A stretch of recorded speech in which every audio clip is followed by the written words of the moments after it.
მოკლედ, ისევ სრული ფიასკო გადვიცადეთ. რა ვქნათ? მე მგონი ერთადერთი გზა დარჩა ცოტა მტკივნეული, მაგრამ ეფექტური. იქ უნდა წავიდეთ, იქ.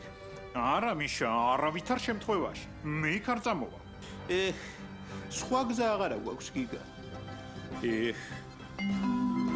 ძვირფასო მეგობრებო, მინდა გითხრათ, რომ ძალიან მაღალი წნევები მაქვს რა და ამის გამო სულ ნაციონალები მელანდებიან.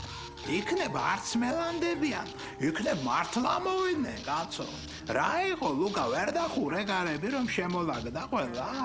მოვკლავ ამ საგარელს, მითხრა მაისამდე არ მოვლენო და მოვიდნენ უკვე და ეგარი რა.